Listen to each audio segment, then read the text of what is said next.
ఇప్పుడు తెలంగాణ కాంగ్రెస్ ఎంపీలు మొత్తం కాంగ్రెస్ పార్టీ ఒక అడ్జర్న్మెంట్ మోషన్ ఇచ్చి పార్లమెంట్ స్తంభింపజేస్తే కడతారా?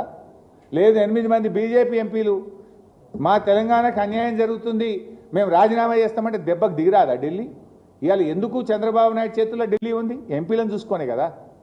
మరి మన ఎంపీలు నిర్ణయించుకోవాలి. మిమ్మల్ని ఎంపీలు చేసింది తెలంగాణ హక్కులు కలరాయడానికా, తెలంగాణ హక్కులు కాపాడడానికా? తెలంగాణ బీజేపీ ఎంపీలు ఆలోచించాలి.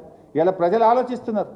మనం 8 కాంగ్రెస్ని గెలిపిస్తేమి, 8 బీజేపీని గెలిస్తేమి, ఈ 16 మంది మౌనం వహించబట్టే చంద్రబాబు నాయుడు ఇవాళ ఈ ప్రాజెక్టు అన్యాయంగా కడుతుందనే విషయం ఇవాళ తెలంగాణ సమాజానికి అర్థమవుతా ఉంది. సో సిడబ్ల్యూసీని ఒప్పిస్తానే ధైర్యం ఎక్కడిది మీకు? ఎంపీలు నీ చేతులున్నారు కనుక, ఢిల్లీ నీ చేతులు ఉంది కనుక, కేంద్ర ప్రభుత్వం నీ చెప్పు చేతుల్లో ఉంది కనుక నేను ఒప్పిస్తా అనుకుంటున్నావు. కానీ మాకు కూడా రాజ్యాంగం ఉన్నది. ఈ దేశానికి ఒక రాజ్యాంగం ఉన్నది. ఈ దేశంలో ఒక సుప్రీంకోర్టు ఉన్నది.